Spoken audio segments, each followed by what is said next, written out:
इथं सगळा शेतकरी वर्गाचे व्यवसाय आहे. आता हे खाली झालेल्या म्हशी हे व्यापारी लोक घेत नाहीत.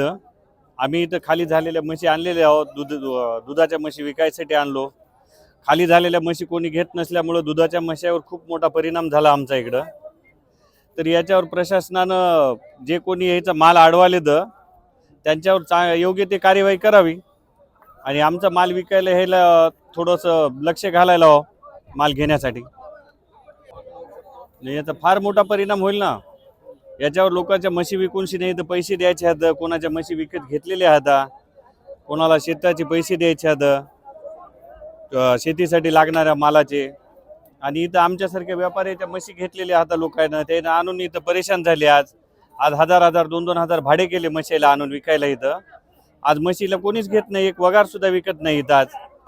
त्याच्यासाठी आता आमच्या सुद्धा याला झालेल्या जे म्हशी आहेत त्याच्यावर सुद्धा इथं खूप मोठा परिणाम झालेला आहे. आज गिराईकच नाही आज, समजा त्याचा मालच विकला नाही ना. आणि आम्ही म्हशी तरी किती घेऊन शिने घरी ठेवा आम्ही व्यापारी लोक, म्हणजे असे आमचे आम्हाला जे पालट्या म्हशी खाली झालेल्या देऊन जे आमच्या दुधाच्या म्हशी नेतात. तर आता बघा ना, इथं एवढ्या म्हशी बांधून आता एक म्हैस विकायला तयार नाही इथं.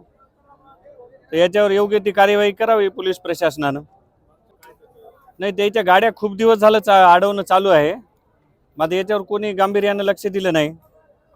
आता ह्याला गाड्या अडवल्यामुळं आता यानं खरेदीच थांबवलेली आहे. सगळ्या महाराष्ट्राची थांबवल्यामुळं नांदेडची सुद्धा आमच्या इथं थांबवलेली आहे. आता आता ह्याचं खूप मोठं नुकसान व्हायलं ना. आता हे म्हशी नेऊन कोंडवाड्यात टाकायला लागले. कोंडवाड्यात ह्याच्या म्हशी कोर्टाकडून आल्याच्या बाद ऑर्डर सुटायला पाहिजेत ना म्हशी. ते म्हशीच जागेवर नाहीत म्हणायला लागले. यायचं असं म्हणणं आहे यायचं. ज्याच्या म्हशी समजा कोंडवाड्यात आहेत त्याच्या म्हशी द्यायला पाहिजे ना कोर्टाची ऑर्डर आल्यावर. देत नाही तर म्हशी गाभण हात म्हणायला लागली. तर गाभण्या हातात तर कुठं हातात म्हशी? ते कोंडवाड्यावाल्याकडे जे प्रशासनानं म्हशी ठेवलेल्या आहेत ते दाखवायला पाहिजे ना यायला. असं डायरेक्टच म्हशी जर व्यापारी लोकांच्या ह्याच्या खाली झालेल्या म्हशी आहे ना, आमच्याकडून पैसे देऊन घेऊ लागले शेतकऱ्याकडून सगळ्या.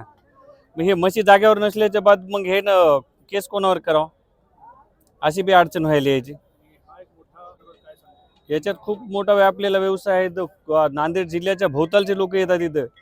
पूर्ण 16 तालुक्यामधून लोक येतात इथं म्हशी विकायला घ्यायला.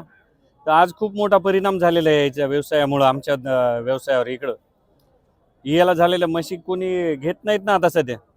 हे खाली माल झालेला आणलेला आहे ते म्हशी तशाच थप्पी हातात. तुम्ही बघा ना तिकडं खूप मोठी लाईन लागून बसलेली आहे. भाडे लोकांना शेतकऱ्यांना 1000-1000 2-2 हजार भाडं घालून आणले.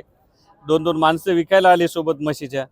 सगळे लोक आज हातबल झाले, परेशान आहेत, खूप परेशान आहेत. इथं म्हशीच विकत नाहीत.